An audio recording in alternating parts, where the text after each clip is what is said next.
शुभ मध्याह्न बच्चों, कैसे हैं आप सब। आप सभी का संस्कृत अष्टमी कक्षा के इस प्रथम क्लास में स्वागत है। आज जो हम इस पहले कालांश में प्रथमः पाठः पढ़ने जा रहे हैं, इस पाठ में हम सुभाषितानि पढ़ेंगे। बच्चों, आप यदि इस पाठ को ध्यान से सुनेंगे तो आप इस पाठ के अंतर्गत पाठ का उच्चारण, पाठ का सस्वर उच्चारण, प्रसंग, अर्थ एवं अभ्यास से संबंधित कार्य सीख पाएंगे, जान पाएंगे किस प्रकार से करना चाहिए। बच्चों, संस्कृत पढ़ते समय और संस्कृत के किसी श्लोक का उच्चारण करते समय यदि आप शुद्ध उच्चारण करते हैं तो चार चांद लग जाता है आपके। बच्चों, बहुत सारे बच्चे आप ऐसे देखते होंगे, अपने मित्रों को, बहुत सारे ऐसे व्यक्ति को जिनसे आप सीखते हैं उन्हें भी देखते होंगे, उनका उच्चारण में कहीं ना कहीं दोष रहता है। तो आप प्रयत्न कीजिए कि उच्चारण आपका सुस्पष्ट हो। आज आप जो पढ़ने जा रहे हैं वो प्रथमा पाठ है, सुभाषितानि। और आपने यदि मेरे चैनल को सब्सक्राइब नहीं किया है तो तुरंत क्लिक कीजिए, सब्सक्राइब कीजिए और शेयर कीजिए अधिक से अधिक। मेरा मकसद, मेरा प्रयत्न, मेरा उद्देश्य यही है कि आप सभी बच्चों को सही ढंग से संस्कृत सिखा पाएं। और मैं जो अभी पढ़ाने जा रहा हूं वो पाठ प्रथमा है, तो मैं प्रथमा पाठ पर ही केंद्रित करूंगा। इसमें बहुत कुछ व्याकरण से संबंधित बातें भी सीख पाएंगे जो इसमें प्रयोग में है, संधि, समास, पदों का भी। तो ध्यान से देखिए। सुभाषितानि शब्द जो है, सु उपसर्ग है, भाष धातु, भाष प्रकटन है, कहने या बोलने या वाणी के अर्थ में है। तो सुभाषित शब्द, सुभाषित, इन दो शब्दों के मेल से उत्पन्न होता है, बनता है। सु का अर्थ सुंदर, मधुर तथा भाषित का अर्थ वचन है। इस प्रकार सुभाषित शब्द का अर्थ सुंदर, मधुर वचन हुआ। प्रस्तुत पाठ में सूक्ति मंजरी के लेखक हैं बलदेव उपाध्याय, नीति शतकम जिसके लेखक हैं भर्तृहरि, मनुस्मृति मनु द्वारा विरचित है, शिशुपाल बद्धम जो कि महाकवि माघ विरचित है, पंचतंत्रम सुप्रसिद्ध बच्चों के कथा लेखक पंचतंत्रकार विष्णु शर्मा की रचना है। इन सभी ग्रंथों से आप जो है विचारपरक श्लोकों को यहाँ पर संग्रहित किया गया है, उन्हीं को सीखेंगे। सबसे पहला श्लोक जो है वह आप सीखने जा रहे हैं, पढ़ने जा रहे हैं, जो कि सूक्त मंजरी से है और इसके लेखक हैं बलदेव उपाध्याय। इस श्लोक का उच्चारण पहले कैसे करेंगे तो हम सस्वर वाचन इसका कर लेते हैं। गुणा गुणज्ञे सुगुणा भवन्ति,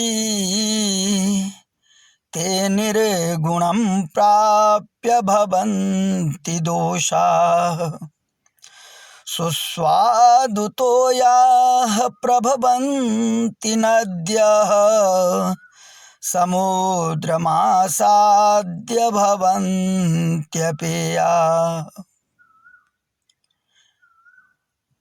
इस श्लोक को आप यदि सस्वर नहीं बोल पाते, यदि प्रयत्न करेंगे पॉज करके वीडियो को, तो आप सस्वर भी बोल पाएंगे और बहुत ही अच्छा होगा।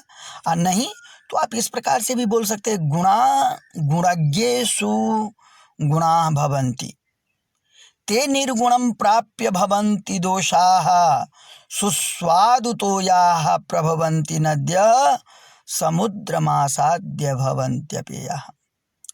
इसका अर्थ लिख लीजिए। गुण जब तक गुणी लोगों के पास में होते हैं तब तक वे गुण होते हैं, परंतु जब ही वे गुण निर्गुणी व्यक्ति के पास, किसी बुरे व्यक्ति के पास, किसी मूर्ख व्यक्ति के पास चले जाएं तो वे उन्हें मिल जाता है तो वे गुण क्या हो जाते, दोष बन जाते। जैसे अस्त्र शस्त्र से हम अपनी सुरक्षा करते हैं, लोगों की सुरक्षा करते हैं, लोगों के जान माल की सुरक्षा करते हैं, गांव की सुरक्षा करते हैं, समाज की सुरक्षा करते हैं, देश की सुरक्षा करते हैं, सबकी सुरक्षा के लिए बनाई गई। परंतु यही शस्त्र किसी ऐसे दुष्ट व्यक्ति को हाथ लग जाता है तो वे उसी का भय दिखाते हैं, लोगों को डराते हैं, धमकाते हैं। या आप सीधे रूप में देखिए तो किसी आतंकवादी को यही अस्त्र मिलता है तो उसे वो खून खराबा करता है, खून बहाता है, निर्दोष लोगों की जान ले लेता है। ठीक है ना। तो यही कहा कि गुण जब तक गुणी लोगों के पास में होते हैं, तो यहाँ पे अस्त्र के मायने में गुणी है, पुलिस वाले, सैनिक, ये सब गुणी है, क्योंकि ये उन चीजों का प्रयोग देश की रक्षा के लिए, हमारी रक्षा के लिए करते हैं। लेकिन आतंकवादी इसका उपयोग आतंक फैलाने के लिए करते हैं। तो यही कहा गुण जब तक गुणी लोगों के पास होते तो क्या होता है, गुण होता है। लेकिन जैसे निर्गुणी व्यक्ति के पास चला जाता है तो क्या हो जाता है, दोष बन जाता है। लिख लिए गुण किसकी, आगे कहा कि सुस्वादु तोयाः प्रभवन्ति नद्यः। उदाहरण दिया आचार्य ने, बलदेव जी ने बहुत सुंदर उदाहरण देकर के बता दिया कि सुस्वादु तोयाः प्रभवन्ति नद्यः समुद्रमासाद्य भवन्त्यपेयः। जब तक पानी, कैसे, तो उदाहरण दिया नदी में जब तक पानी रहता है तब तक वह पानी सुस्वादु होता है, अर्थात स्वादिष्ट होता है, मीठा होता है। तोयाः कहते हैं पानी को। तो सुस्वादु का मतलब होता है स्वादिष्ट और तोयाः का मतलब होता है पानी। कब तक पानी स्वादिष्ट रहता है, जब तक वह नदी में रहता है। नदी का पानी कैसा होता है, स्वादिष्ट होता है। समुद्रमासाद्य भवन्त्यपेयः। लेकिन वही पानी नदी से जैसे ही समुद्र में मिलता है तो वो खारा हो जाता है। इसलिए कहा, हो जाता है कि नहीं। अगर आपसे कोई प्रश्न पूछे इसी श्लोक से संबंधित, गुण कब तक गुण रहता है, तो आप क्या कहेंगे, जब तक वह गुणी व्यक्ति के पास में रहता है तब तक गुण रहता है। गुण कब दोष बन जाता है, तो जब वह निर्गुणी व्यक्ति के पास चला जाता है तो दोष बन जाता है। अब संस्कृत में इसी को प्रयत्न कीजिए। गुणा केषु गुणा भवन्ति। प्रश्न नोट कर लीजिए, गुणा केषु गुणा भवन्ति। क्या उत्तर मिला, लिख लीजिए पहले। अब आप उस उत्तर को मिलाइए। क्या आपने यही लिखा, गुणा गुणज्ञेषु गुणा भवन्ति। अगर आपने ये लिखा है तो आप बिल्कुल सही हैं, आपके लिए क्लैप है, बधाई है, बहुत सुंदर। गुणा कम प्राप्य दोषाः भवन्ति। गुणाः कम प्राप्य दोषाः भवन्ति। तो आप क्या लिखें, आंसर लिख लीजिए पहले। प्रश्न आपने क्या लिखा, गुणाः कम प्राप्य गुणाः दोषाः भवन्ति। गुण किसके पास जाकर दोष बन जाता है, तो आप लिखेंगे, क्या उत्तर लिखा, लिख लीजिए फटाफट। बहुत सुंदर। अब आप देखिए, मैच कीजिए। क्या आपने ये लिखा है, गुणाः निर्गुणम प्राप्य दोषाः भवन्ति। यदि आपने यही लिखा है तो बिल्कुल आप सही चल रहे हैं। आप तीसरा प्रश्न नोट कीजिए। नद्यः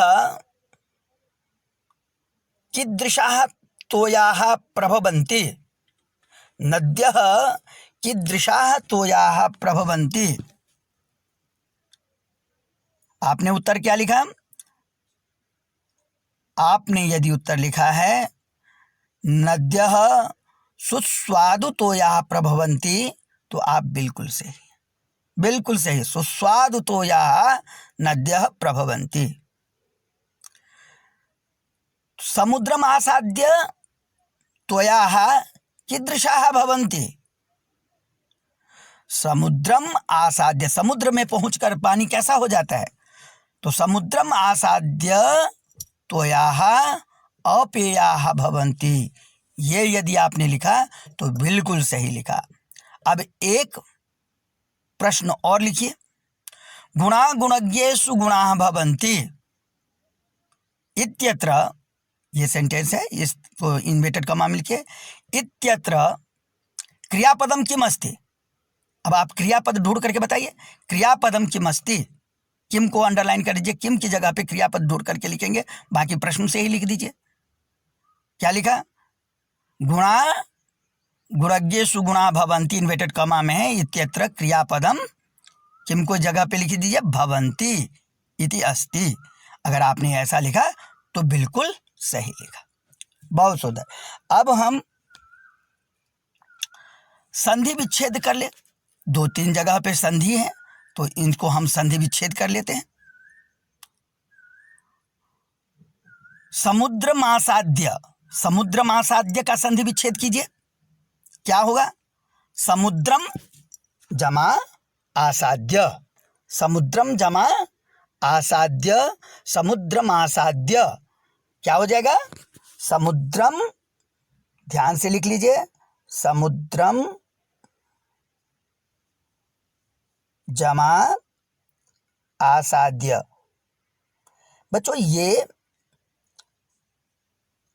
संयुक्त हो गया है, संयोग हुआ है, यहाँ पे समुद्र म में आ मिल गया तो समुद्र महासाध्य, ये संयोग हुआ है, संधि नहीं, इसे कहते हैं संयोग और संधि में अंतर होते हैं।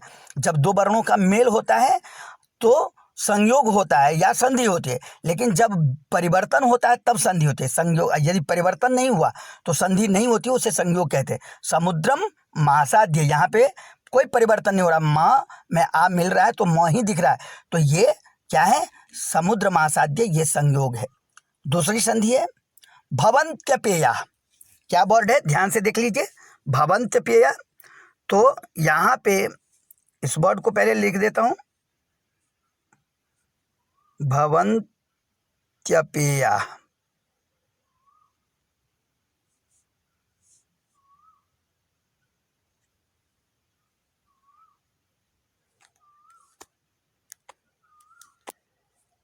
अब इसका संधि विच्छेद करेंगे, भवन्ति जमा अपेया,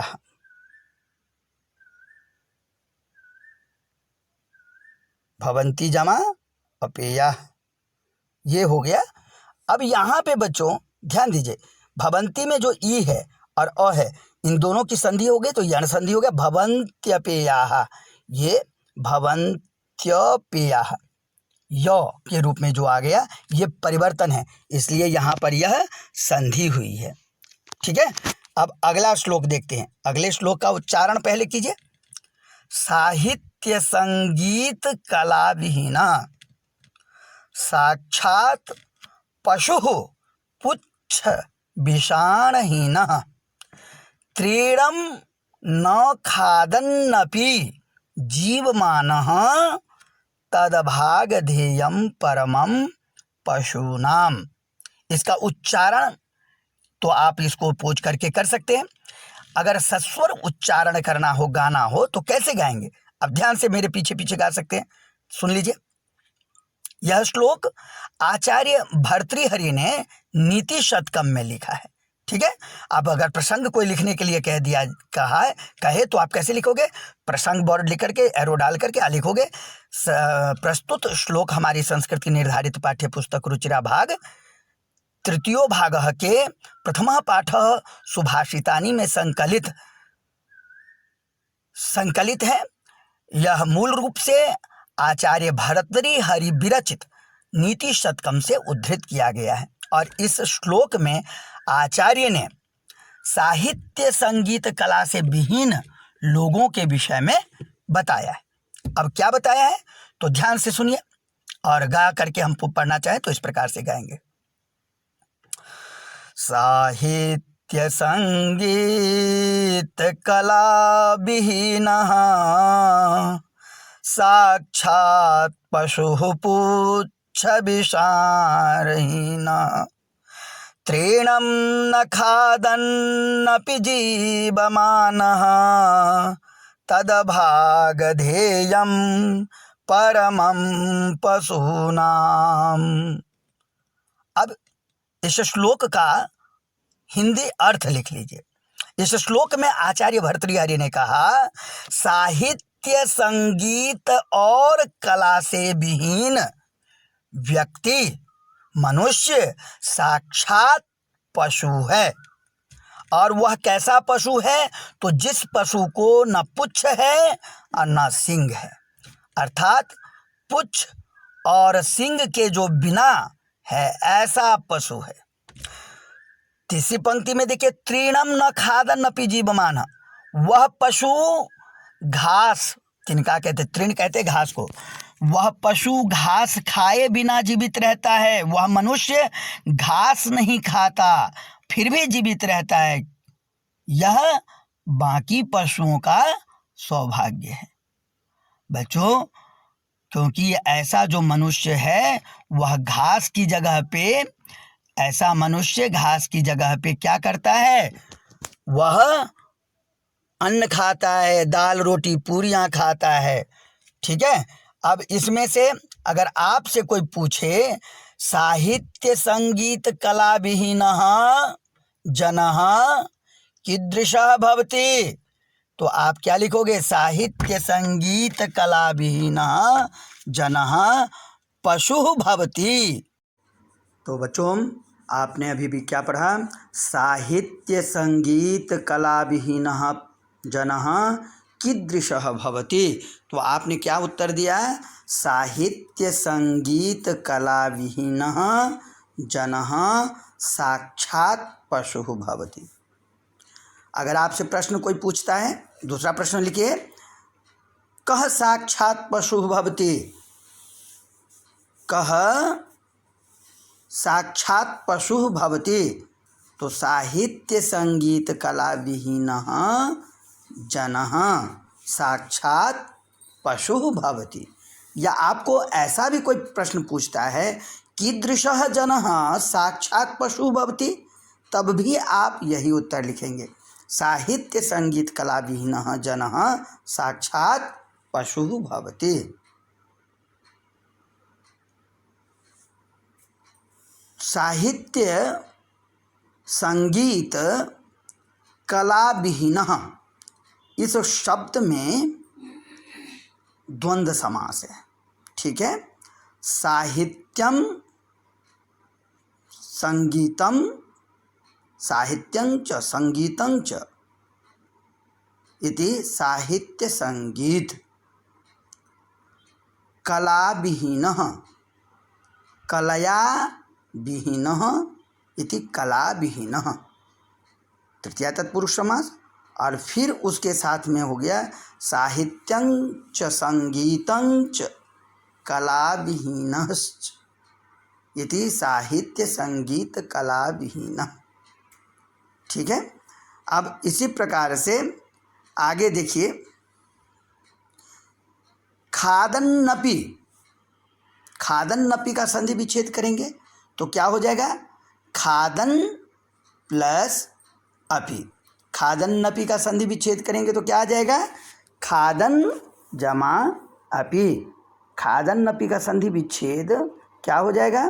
ध्यान से पहले खादन्नपि, इसको संधि विच्छेद कीजिए तो क्या होगा? खादन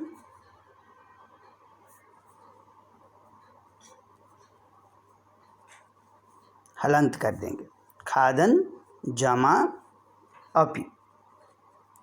जब कभी भी हलंत नौ के बाद यदि कोई भी स्वर आएगा तो नौ डबल हो जाएगा, दो हो जाएगा, नौ का द्वित्व हो जाता है और उसमें और मिल जाता है। जैसे ऊपर में यहाँ पे खादन्नपि में देख रहे, खादन प्लस अपि, खादन्नपि।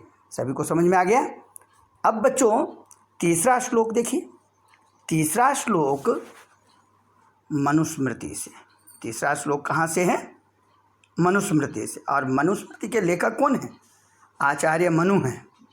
तो लिखिए, प्रसंग पहले की ही तरह प्रस्तुत श्लोक हमारी संस्कृत की निर्धारित पाठ्य पुस्तक रुचिरा भाग 3 तृतीयो भाग के प्रथम पाठ में संकलित सुभाषितानि शीर्षक से लिया गया है। मूल रूप से यह श्लोक आचार्य मनु विरचित मनुस्मृति से उद्धृत है। इस श्लोक में आचार्य ने कहा है, अब क्या कहा है तो इस बात को पहले ध्यान से सुन लीजिए।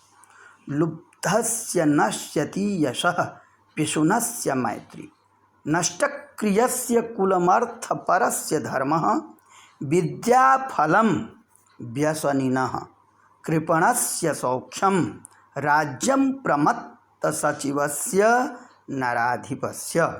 तीसरे श्लोक का यदि आप सस्वर उच्चारण करेंगे तो कैसे उच्चारण करेंगे, ध्यान से सुन लीजिए।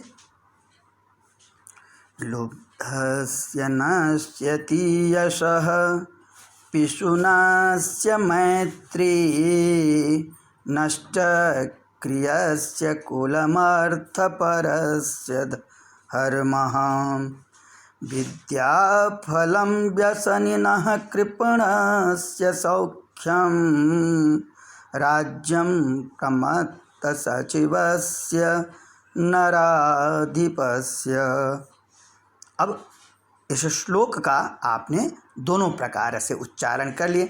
यदि सस्वर उच्चारण आप सीखना चाहते तो इस प्रकार से गा लीजिए, और नहीं अगर वैसे तो वैसे, दोनों ही प्रकार से सही हो। अब सबसे पहले कहा लुब्धस्य नश्यति यशः पिशुनस्य मैत्री। कहा कि सबसे पहले अन्वय कर लीजिए, लुब्धस्य यशः नश्यति। कस्य यशः नश्यति? लुब्धस्य यशः नश्यति। लुब्धः कहते हैं लालची को। लालची लोगों का यश नष्ट हो जाता है। अर्थ लिख लीजिए, लालची लोगों का क्या नष्ट हो जाता है? लालची लोगों का यश नष्ट हो जाता है। और पिशुनस्य मैत्री, पिशुनस्य मैत्री, जो पिशुन कहते हैं चुगली करने वाले को, जो यहाँ की बात वहाँ, वहाँ की बात वहाँ लगाता रहता है। आपसे कुछ सुन लिया, दूसरों को बता दिया, दूसरों की बात सुन करके तीसरे को बता दिया। इस प्रकार का जो व्यवहार करने वाले होते हैं उसको पिशुन कहते हैं। और पिशुनस्य मैत्री, ऐसे जो इधर की बात उधर लगाने वाले लोग होते हैं, ऐसे लोगों की दोस्ती समाप्त हो जाती है। कैसे लोगों की दोस्ती समाप्त हो जाती है? तो चुगलखोर लोगों की दोस्ती समाप्त हो जाती है, मित्रता समाप्त हो जाती है। तो अगर आपसे कोई पूछे कस्य मैत्री नश्यति, कस्य मैत्री नश्यति, तो आप क्या लिखोगे? पिशुनस्य मैत्री नश्यति। नष्टक्रियस्य कुलमर्थपरस्य धर्मः, नष्टक्रियस्य जो कर्म नहीं करता, काम धंधा नहीं करता, व्यवसाय नहीं करता, व्यापार नहीं करता, उद्योग धंधा नहीं करता, परिश्रम नहीं करता, ऐसे लोगों का कुल सब कुछ समाप्त हो जाता है। कुल परिवार खानदान नष्ट हो जाता है, कुछ नहीं रह जाता, कुछ शेष नहीं बचता। और यहीं पे कुलमर्थपरस्य लिखा है ना, कुलम जमा अर्थपरस्य। और अर्थपरस्य का मतलब होता है जो सब कुछ धन के लिए करता है। अर्थ का मतलब होता है धन, पैसा, जो सब कुछ पैसे के लिए करता है, ऐसे लोगों का धर्म नष्ट हो जाता है। इसीलिए पैसा पैसा, हर जगह पैसा पैसा नहीं करना चाहिए। हर काम पैसे के लिए नहीं करना चाहिए, कुछ काम परमार्थ के लिए भी करना चाहिए, परोपकारार्थ भी करना चाहिए। ठीक है, इसलिए कहा पैसा पैसा करती है क्यों, पैसे पे तू मरती है। हैं, क्या चीज़ है पैसा? पैसे की लगा दूँ ढेरी, है ना। तो पैसे के लिए नहीं जीना है, पैसे के लिए कुछ ऐसा करना है जिससे कि आपको सभी याद करें। ठीक है, और वो परोपकार होना चाहिए, सेवा भाव होनी चाहिए। ठीक है, तो आगे देखिए, नष्टक्रियस्य कुलमर्थपरस्य धर्मः, कस्य धर्मः नश्यति? प्रश्न अगर कोई पूछ लेता है आपको, कस्य धर्मः नश्यति, तो अर्थपरस्य धर्मः नश्यति। आगे देखिए, तीसरी लाइन और चौथी लाइन में है, विद्याफलम व्यसनिनः, जो व्यसनी लोग होते हैं उसका विद्या का फल नष्ट हो जाता है। कृपणस्य सौख्यम, और कृपण लोगों का, कृपणस्य सौख्यम, जो कृपण लोग होते हैं उसका सुख नष्ट हो जाता है। और जिस राजा का राज्यम प्रमत्त सचिवस्य नराधिपस्य, जिस राजा का सचिव अधिकारी लोग प्रमादी है, अहंकारी है, ऐसे राजा का राज्य भी नष्ट हो जाता है। एक बार पुनः हिंदी अर्थ सुन लीजिए। लुब्ध लालची लोगों का यश नष्ट हो जाता है, चुगलखोर लोगों की मैत्री नष्ट हो जाती है, जो कर्म नहीं करता ऐसे लोगों का कुल खानदान सब कुछ नष्ट हो जाता है, और जो अर्थ के लिए धन के लिए ही केवल कुछ करता है ऐसे लोगों का धर्म नष्ट हो जाता है। जो व्यसनी लोग हैं, व्यसनी लोगों का विद्या का फल नष्ट हो जाता है, और कंजूस लोगों का सुख नष्ट हो जाता है। जो राजा, जिस राजा का अधिकारी सचिवगण क्या हो, अहंकारी हो, प्रमादी हो, ऐसे राजा का राज्य नष्ट हो जाता है। अब प्रश्न काल, इस श्लोक में प्रश्न पूछे गए।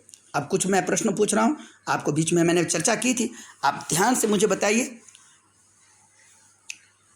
यशः कस्य नश्यति, कस्य यशः नश्यति, आप उत्तर क्या लिखें? वेरी गुड, आपने उत्तर यदि लिखा है लुब्धस्य यशः नश्यति, बिल्कुल सही है। पिष्णस्य का नश्यति, पिष्णस्य का नश्यति, क्या लिखा आपने?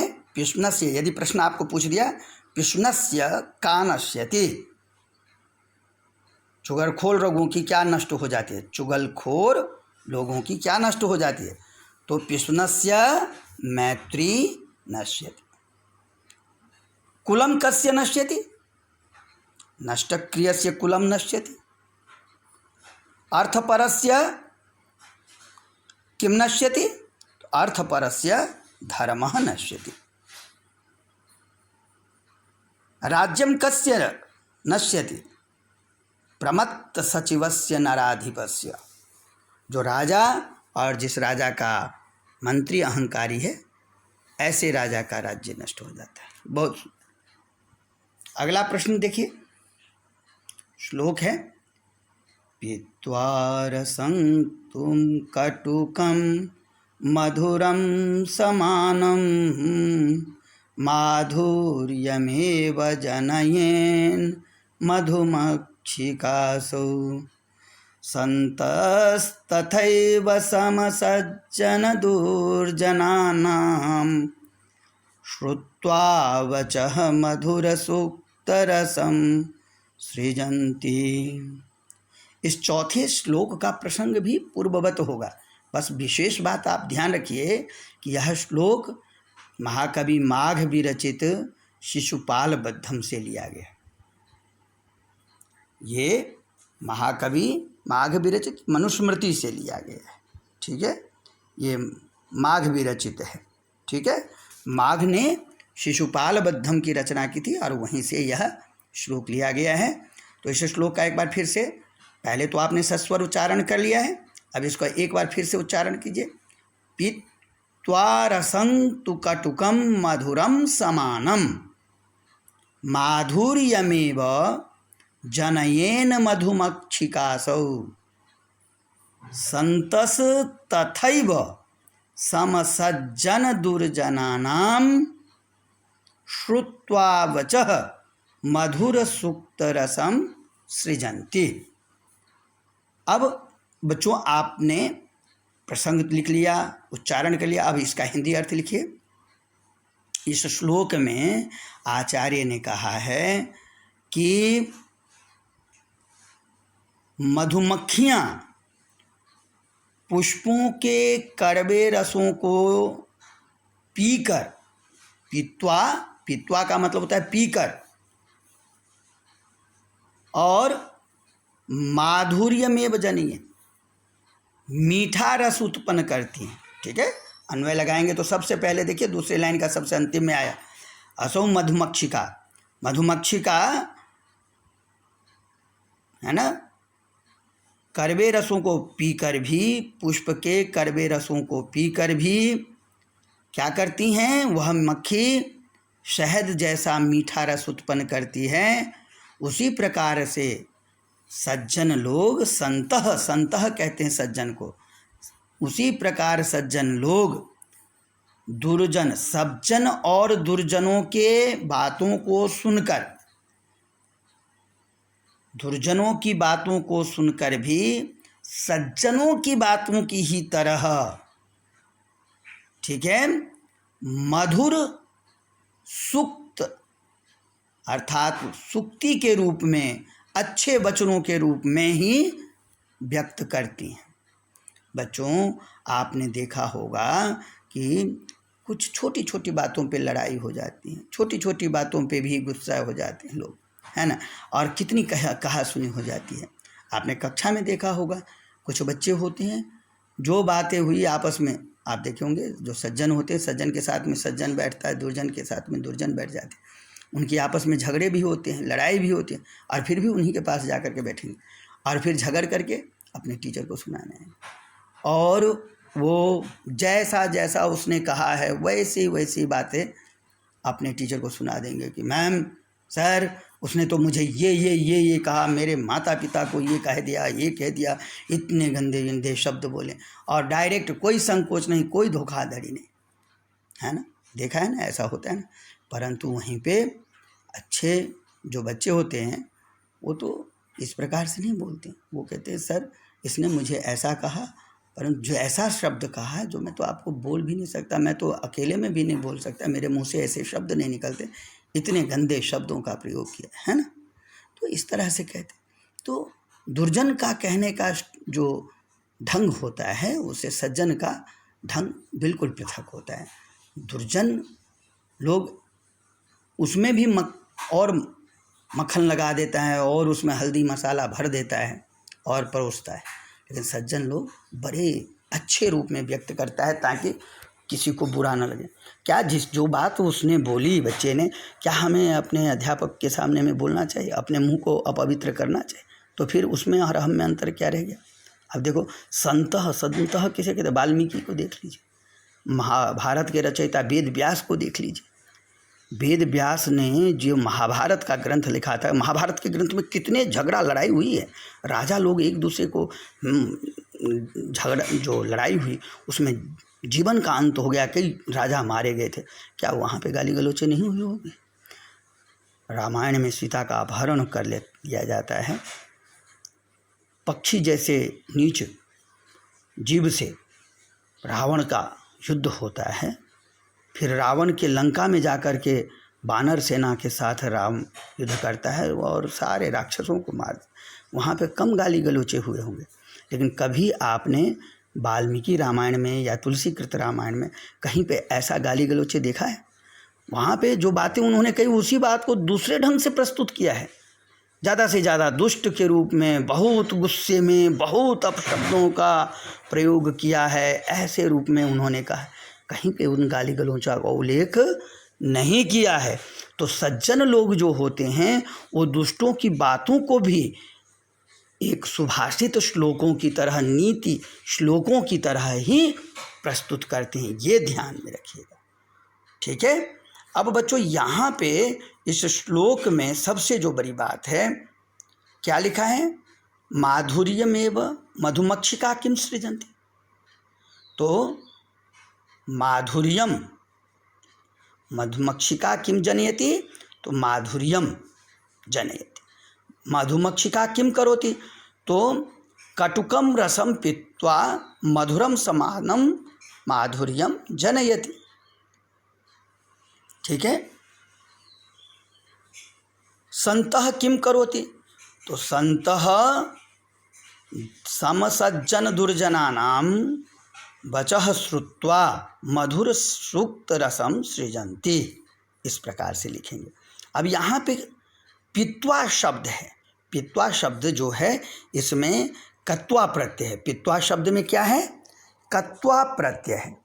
पा धातु है, पा का मतलब होता है पीना, पा जमा कत्वा, कत्वा का त्वा लोप हो, कत्वा का क लोप हो जाता है और पा का पिब हो जाता है, तो पीत्वा बन जाता है। पा जमा कत्वा पीत्वा हो गया, ठीक है। पा जमा कत्वा क्या होता है? पीत्वा, ठीक है। और संतस तथैव, संतस तथैव, संतस तथैव का संधि विच्छेद कीजिए तो क्या होगा? संतः संतः जमा तथैव तथैव। अब तथैव शब्द का भी संधि विच्छेद करेंगे तो ध्यान दीजिए, तथा जमा एव, तथा जमा एव तथैव, और संतः जमा तथैव क्या हो गया? संतस तथैव। सभी बच्चों को समझ में आ गया? श्रुत्वा शब्द में श्रु धातु है और फिर से ऊपर ही कत्वा प्रत्यय है। ठीक है, आगे देखिए, जो आगे के 3 श्लोक हैं वो पंचतंत्र के हैं, और पंचतंत्र के रचयिता कौन है? लेखक कौन है? रचयिता किसके लिए प्रयोग होता है? लेखक के लिए। तो लेखक कौन है? तो आचार्य विष्णु शर्मा। आचार्य विष्णु शर्मा ने कहा है, ध्यान से श्लोक का पहले उच्चारण कर लीजिए। विहाय पौरुषम यो हि दैवमेवावलम्बते प्रासाद सिंहवद तस्य मूर्धनि तिष्ठन्ति वायसाः। विहाय पौरुषम यो हि दैवमेव अवलंबते। दैवमेव अवलंबते है ना, दैवमेव अवलंबते का संधि विच्छेद कर दीजिए। दैवम प्लस एव प्लस अवलंबते।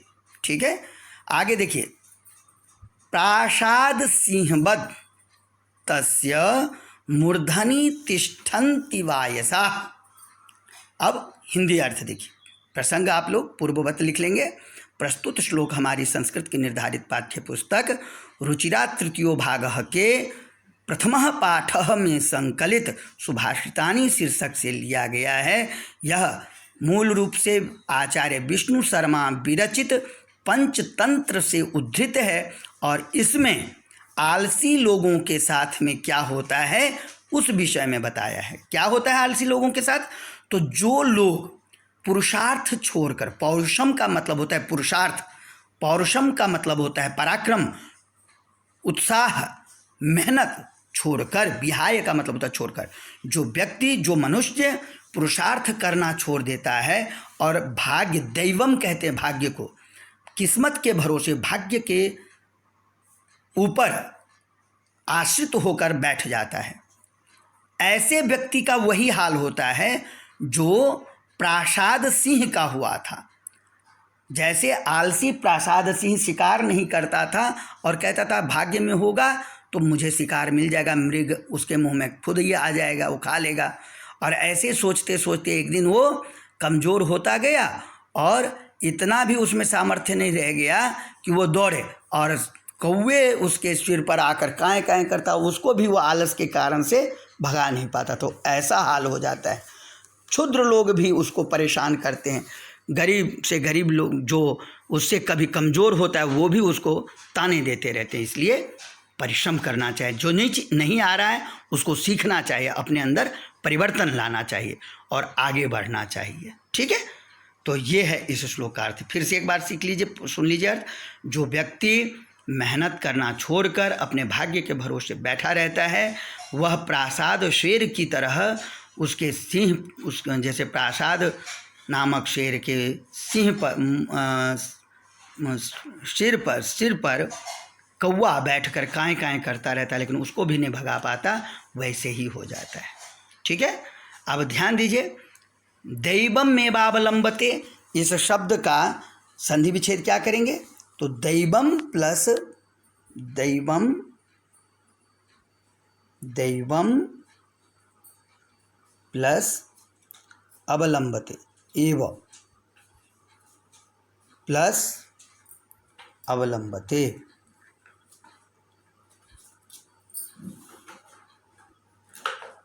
अवलंबते, क्लियर है? तो दैव मेवावलंबते, ये हो गया आपका क्या?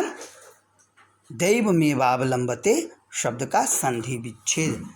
आगे अगला जो है श्लोक, इस श्लोक में आचार्य विष्णु शर्मा ने कहा है कि जो वृक्ष है, वृक्ष का महत्व या वृक्ष को एक सज्जन पुरुषों, महापुरुषों की तरह बताया है। इसमें इसका उच्चारण कर लीजिए। पुष्प पत्र फल छाया मूल बलकल दारुभिः धन्या महीरुहा येषां विमुखम यान्ति नार्थिनः।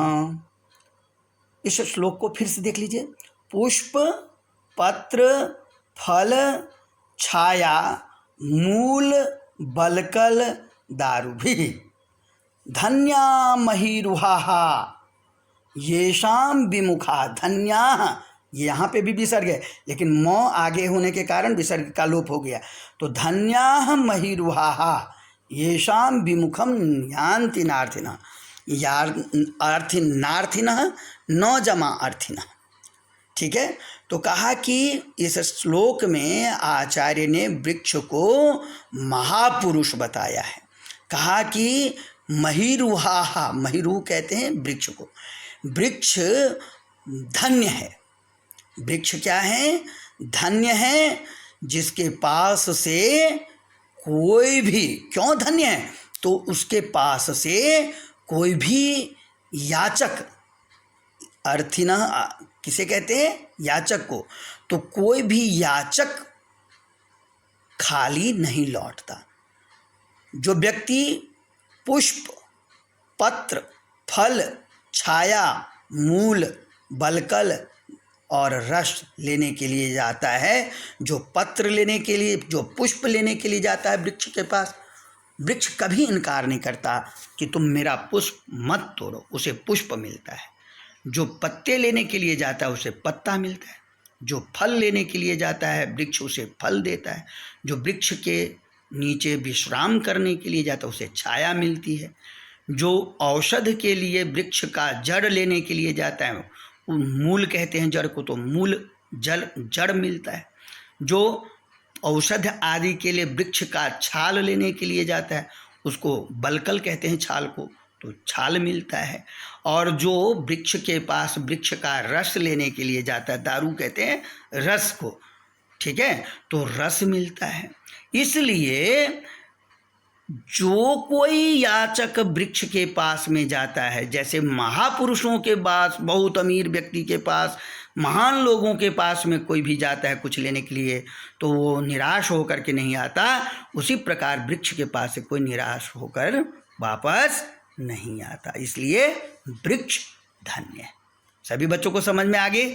अगर आपसे कोई पूछे कि के धन्याः, तो आप लिखेंगे महीरुहा धन्याः। ठीक है। चिंतनीया ही, अगला श्लोक देख लीजिए, 7वां श्लोक, यह अंतिम श्लोक है। ये भी पंचतंत्र से ही लिया गया है और इसके भी रचयिता कौन है? आचार्य विष्णु शर्मा है। चिंतनीया ही विपदाम आदावेव प्रतिक्रियाः न कूप खननम युक्तम प्रदीप्ते बन्हिना गृहे। इसको फिर से देख लीजिए, सस्वर कैसे उच्चारण करेंगे। चिंतनीया ही विपदाम आदावेव प्रतिक्रिया न कूप खननम युक्तम प्रदीप्ते बन्हिना गृहे। अब इस श्लोक का हिंदी अर्थ देखिए। हिंदी अर्थ क्या है कि किसी भी विपत्ति के, किसी भी समस्या के आने से पहले ही हमें उस समस्या का समाधान के विषय में सोच विचार कर लेना चाहिए। चिंतनीया ही विपदाम, विपदाम कहते हैं विपत्ति को, आपत्ति को, समस्या को। किसी भी समस्या के आने से पहले ही, विपत्ति के आने से पहले ही उस विपत्ति के विषय में, उसका निदान, उसका उपचार जो है सोच लेना चाहिए। आदावेव, आदावेव का संधि विच्छेद करेंगे तो आदौ प्लस एव प्रतिक्रिया, उसका निदान सोच लेना चाहिए। कहा क्योंकि घर में आग लगने के बाद, गृहे प्रदीप्ते गृहे बन्हिना, बन्हिना प्रदीप्ते न कूप खननम युक्तम, जब घर में आग लग जाए तब कुआं खोदना उचित नहीं है। कुआं पहले से ही खोद करके रखना चाहिए। इस प्रकार से ये हो गया आपका श्लोक। अब शब्दार्थ को ध्यान से देख लीजिए, शब्दार्थ जरूर देख लेना चाहिए, है ना। तो मैंने भी बीच में पढ़ाया था, ये सब देख लेना चाहिए। पाठे दत्तानाम सस्वर पद्यानाम सस्वर वाचनम कुरुत। पहला प्रश्न तो सस्वर वाचन, ये तो आप लोग पहले ही कर चुके हैं। श्लोकांशेषु रिक्त स्थानानि पूरयत, तो ये श्लोक में देख लीजिए। समुद्रमासाद्य, तो क्या लिखेंगे, भवन्त्यपेयाः, यहाँ पे लिख लीजिए फटाफट, ये श्लोक से देख करके भी आप लिख सकते हैं। दूसरे में क्या लिखा, डैश वचः मधुर सुक्तरसं सृजन्ति, तो मधुर श्रुत्वा वचः मधुर सुक्तरसं सृजन्ति, है ना। तद भागधेयम, यहाँ पे आ जाएगा परमम पशूनाम, परमम शब्द आ जाएगा। विद्याफलम व्यसनिनः कृपणस्य सौख्यम। अंग पाठ में देख लीजिए, पौरुषम विहाय यह दैवम एव अवलंबते, दैवमेव। इसी प्रकार से चौ में देख लीजिए, चिंतनीया ही विपदाम, तो यहाँ पे शून्य में क्या आ जाएगा, चिंतनीया ही विपदाम आदौ एव प्रतिक्रिया, आदौ वर्ड आ जाएगा। ये श्लोकों के अंश में लिखा हुआ है, देख लीजिए। अब सबसे पहला प्रश्न, तृतीय प्रश्न किम अस्ति, तृतीय प्रश्न अस्ति प्रश्नानाम उत्तराणि एक पदेन लिखत। आपको एक पद में प्रश्नों का उत्तर लिखना है। सबसे पहले क पाठ देखिए, व्यसनिनः किम नश्यति, किम को अंडरलाइन कीजिए, किम को छोड़ देना है, और जब पूर्ण वाक्य में कहे तब भी आप किम को छोड़ करके व्यसनिनः विद्याफलम नश्यति, है ना।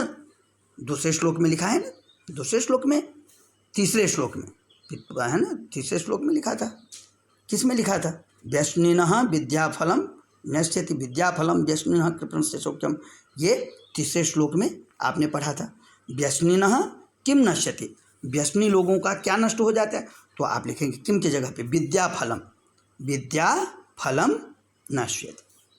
ख कस्य यशः नश्यति, कस्य यशः नश्यति, तो आप क्या लिखेंगे, कस्य न यशः नश्यति, तो कस्य यशः नश्यति की जगह पे क्या लिखेंगे, किसका पहले श्लोक में देखिए, लुब्धस्य नश्यति यशः, तो कस्य की जगह पे लुब्धस्य यशः नश्यति, ये मैंने बताया भी था आपको पहले भी। मधुमक्षिका किम जनयति, तो माधुर्यम जनयति, है ना, मधुर माधुर्यम जनयति, मधुमक्षिका माधुर्यम जनयति। मधुर सुक्तरसम के सृजन्ति, तो के को अंडरलाइन कीजिए, के की जगह पे संतः, संताः, संताः बहुवचन में लिख दीजिए, बाकी सब कुछ यहीं से लिख सकते हैं, और एक पद में लिखेंगे तो केवल संताः।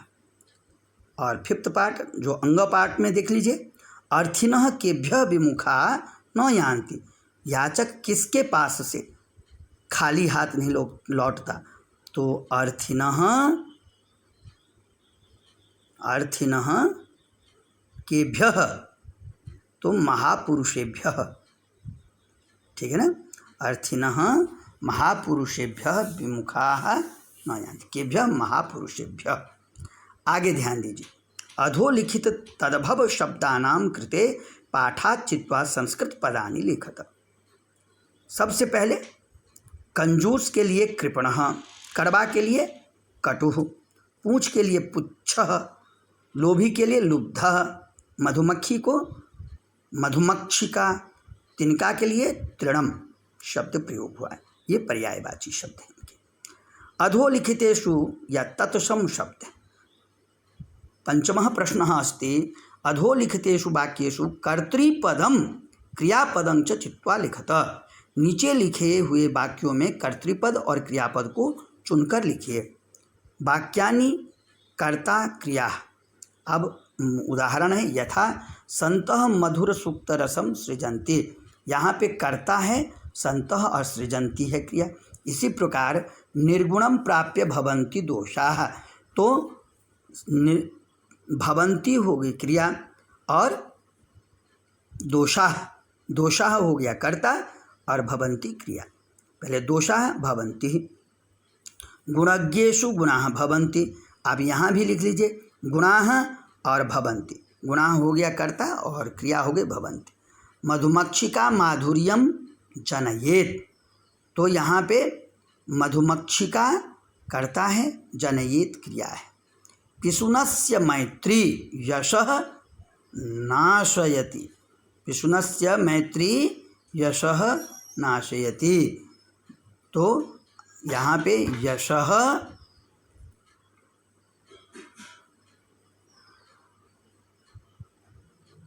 पिशुनस्य मैत्री यशः नाशयति, तो यहाँ पर मैत्री और नाशयति।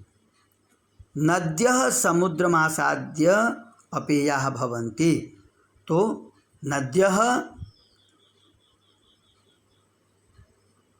अपेयाः भवन्ति, भवन्ति क्रियापदमस्ति। नद्यः आगे रेखांकित पदम आधृत्य कुरुतः, ये जो प्रश्न है छठा प्रश्न है। षष्ठः प्रश्नः अस्ति रेखांकितानि पदानि आधृत्य प्रश्न निर्माणं कुरुतः।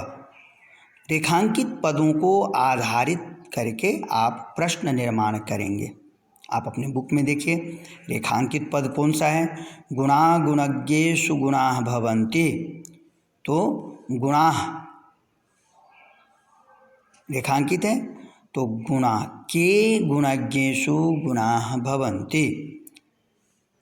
नद्यः सुस्वादुतोयाः भवन्ति, नद्यः सुस्वादुतोयाः भवन्ति, तो रेखांकित पद है। अगर नद्यः तो हम क्या लिखेंगे, नद्यः, नद्यः कस्य सुस्वादुतोयाः भवन्ति, कस्याः सुस्वादुतोयाः भवन्ति, ठीक है। अगर सुस्वादुतोयाः है तो हम के लिखेंगे रेखांक। लुब्धस्य नश्यति यशः, और पूर्ण विराम की जगह पे प्रश्नवाचक चिन्ह लगाते जाएंगे, ठीक है। लुब्धस्य यश नश्यति यशः, लुब्धस्य यशः नश्यति, यशः रेखांकित है, तो लुब्धस्य कः नश्यति, चाहे किम नश्यति, ऐसा दोनों लिख सकते हैं। अगर यदि लुब्धः अंडरलाइंड है, रेखांकित है, तो क्या हो जाएगा, कस्य यशः नश्यति। मधुमक्षिका माधुर्यमेव जनयति, तो अंडरलाइंड है मधुमक्षिका, अब स्त्रीलिंग का है, हमें स्त्रीलिंग का शब्द लिखेंगे। मधुमक्षिका की जगह पे आ जाएगा का, तो प्रश्न क्या बनेगा, का माधुर्यमेव जनयति।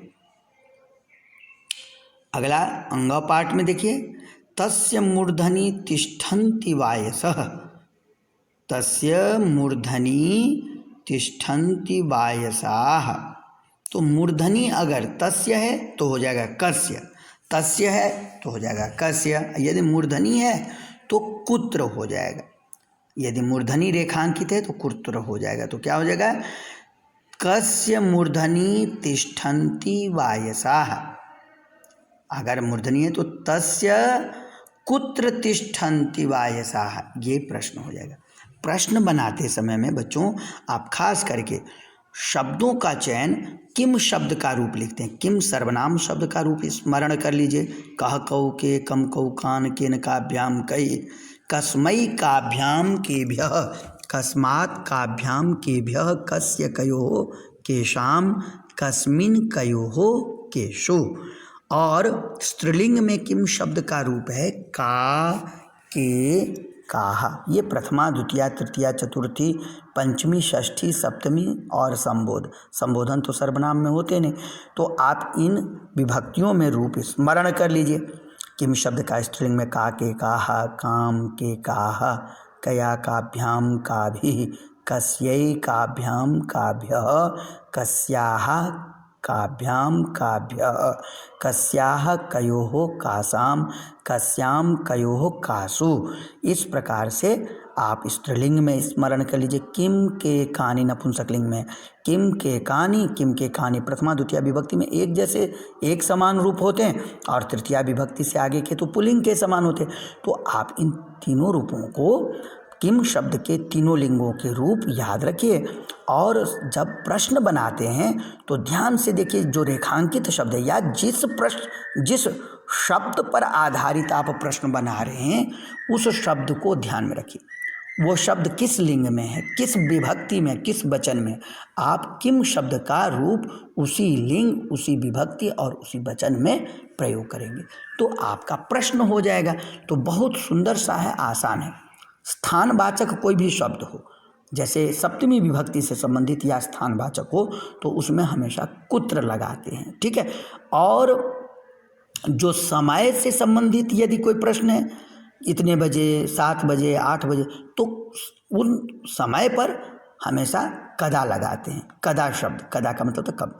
और यदि संख्यावाचक कोई शब्द है 1, 2, 4, 10, 15, 50, तो इन शब्दों पर यदि कोई लिखना हो शब्द तो हमेशा कति शब्द का प्रयोग करते हैं, ठीक है। तो बस बहुत आसान है और ये प्रश्न जो है प्रश्न निर्माणम कार्य सभी क्लास में, सभी कक्षाओं में पूछे जाते हैं और 10वीं में भी ये 10 नंबर का प्रश्न या 5 नंबर का प्रश्न के रूप में। तो आप इसे बढ़िया ढंग से तैयारी करके रखिए।